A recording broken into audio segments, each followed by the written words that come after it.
Chapter 3. Do you know what? Welcome back to Big Mouth. How rude of me.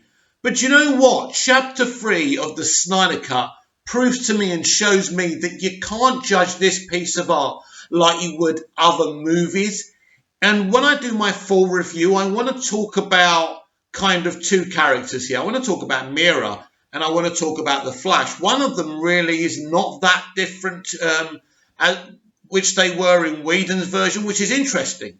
Whedon didn't really mess with this character that much. But then when you look at the other character, again, I don't want to go into spoilers, there's a definitive change in... I don't really want to spoil it for you if you haven't seen it. It's interesting. And then you look at Aquaman's universe from Zack Snyder's point of view, and it certainly differs from James Wan's point of view. And again, I don't really want to get into it right now, but there's certainly a difference between James Wan's vision of Aquaman and Atlantis and to how Zack Snyder sees it. And I find that absolutely fascinating. Then you kind of think to yourself, which one's the right version? Are they both kind of good ideas? And they are. At the very core, the vision for Atlantis and Aquaman and Mira are both good, whether you look at what James Wan did or if you look at what Zack Snyder did. They're just very, very different. And then with Chapter 3, you look at the concept of introducing all these origin stories and these characters' origins in a Justice League movie. And of course, it's a lot easier to do when you've got a 4-hour movie to play with. And again, I can't judge that completely after just watching a quarter of the film. I haven't even touched the surface with this film. And I've got to keep on going back to this film as well, not just for analysis, but for enjoyment. And it's very, very enjoyable. It does suck you in. It is amazing. It's a bit like, I suppose, if you're a wine taster and you don't taste the wine because you want to drink it, but you want to sample it because you're intrigued, right? And I'm tasting this wine and I'm kind of sampling it.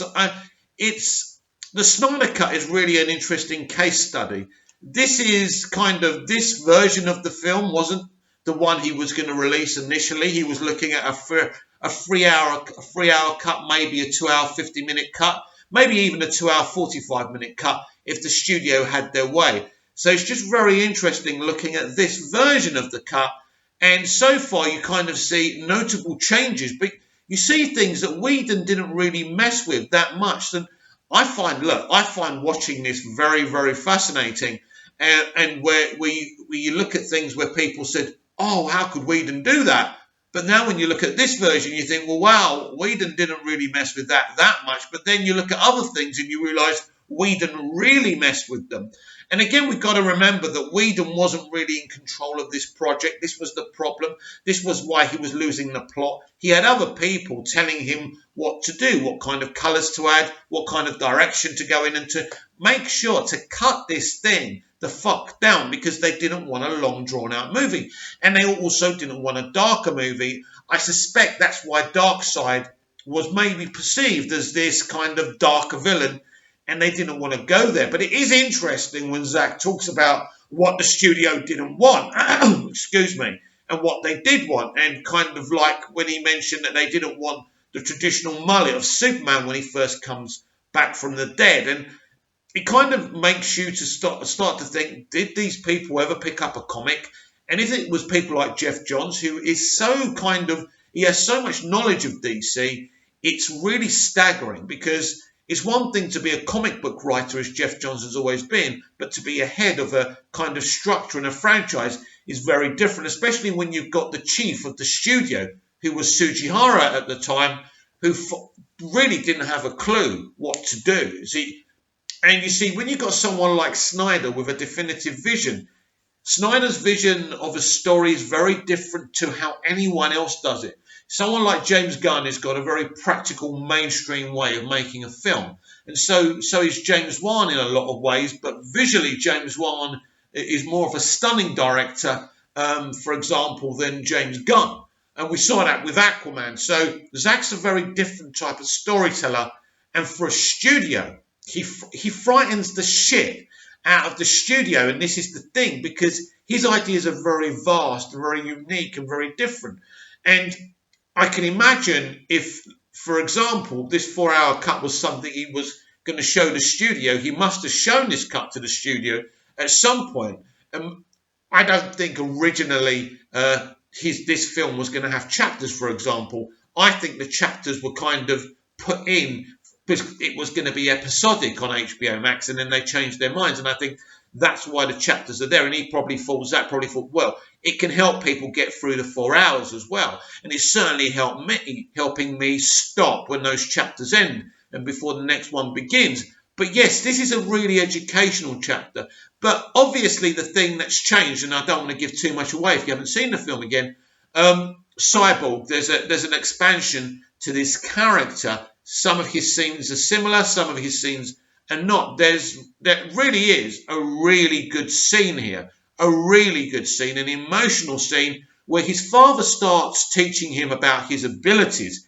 And it's this really expansive shot of just seeing the power of what Cyborg can do. And I hope that's not spoiling it for you. And there's a lesson there for him as well. And I think what we see from this sequence is that this is, Victor Stone is actually, even though he's so bitter and twisted about his mother's death and his father making him into, as he sees it, this monster, this creature, there's still good in him. He still plumps to do the right thing when we see this sequence. And I find that kind of fascinating. But as I said in the previous chapter, this is a lesson of filmmaking. Because one thing that doesn't happen too commonly these days is an expansive vision. Even the directors who have a freedom of creativity, like James Gunn, he's still making nothing that extraordinary. He's making an entertaining piece of work, but there's no one like Snyder in this industry. This guy has taken, when we look at Justice League, Batman versus Superman, and Man of Steel, these are three very, very different pictures. They really are, and especially the way he's set out the Snyder Cut. You look at Man of Steel, you look at BVS, right, and Man of Steel are like custard and gravy. They're so different to each other. Man of Steel is kind of got these mainstream elements, but it's made in a Snyder and Goya and Nolan way, if you like, and it's got an expansive, gritty story. But then you go to BVS, which is so different to MOS. MOS at least tries to be a little bit mainstream, but BVS doesn't give a shit. BVS is being gritty and as indie as it wants, which is very interesting. And that's one of the elements that got Snyder into trouble with the mainstream audiences, but you and me loved it. And now you've got this, and now Justice League is so different to BVS, so different. I think the darkness level, I don't think is that different. It's a little bit brighter, and obviously you've got a few gags in it. It's different. You've even, without giving the game away, you've even got a kind of piece of levity between Alfred and Diana Prince as well, and that's interesting as well. And so she's a little bit more jovial in this film. Again, I don't want to give too much away. I'm going to kind of accidentally give away a few little things. I hope you don't mind about that. But yeah, this was really, I think this is the middling chapter before, but then you get Steppenwolf. Steppenwolf he's got this great character arc between chapter 2 and 3 as well. He's desperate. He's desperate to do this thing. And I don't think it's giving the game away. He's desperate to impress Darkseid, but for his own reasons. So there's more interest. Just look, the look of Steppenwolf is sensational. You can really look at him. You can look at kind of the mold of his skin, and it's fascinating. It doesn't look fake. It doesn't look stupid. It's highly impressive. And Desaad, we've seen a bit of Desaad kind of talking to Steppenwolf. Again, not going to give the game away.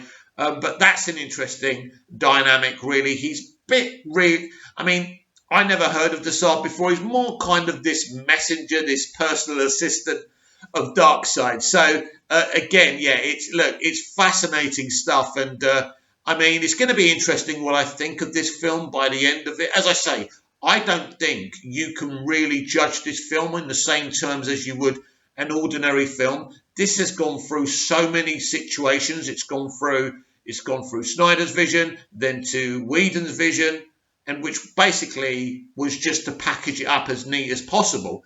And then we've gone back to Snyder, who's seen a few things, changed a few things. It's very, very interesting. I just wish, as I said in one of the earlier chapter reactions, that I never saw the Whedon version. And a lot of people say, you're going to watch the Whedon version before you see the Snyder Cut. No, because I believe that it would have made my experience worse. And already, just because I've seen these beautiful scenes put in that piece of shit, it kind of ruins it for you. I mean, look, so far, first 3 chapters, it's sensational. I'm having such a great time with this movie. It is fascinating.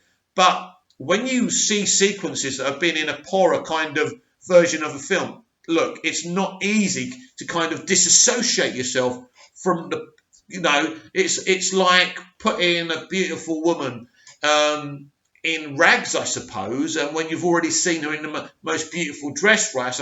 I suppose that's a kind of toxic thing to say these days, but I can't think of another analogy, right? And that's the problem. We have memories of Whedon's film, and it's difficult for me to disassociate these brilliant scenes that Zack originally shot that were put in Whedon's film. Very, very difficult. But right now, first 3 chapters, it's brilliant. It's fascinating. It's, as I say, when I do my full review, I definitely want to talk about Mira. There's certainly some interesting things there. And I wonder why James Wan went the direction, because Snyder had one fault there, and obviously Wan had another fault there.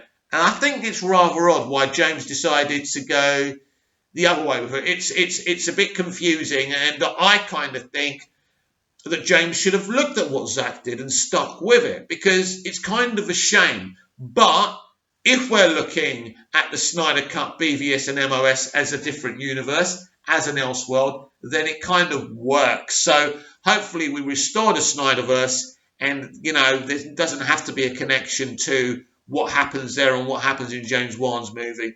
But how do you disassociate?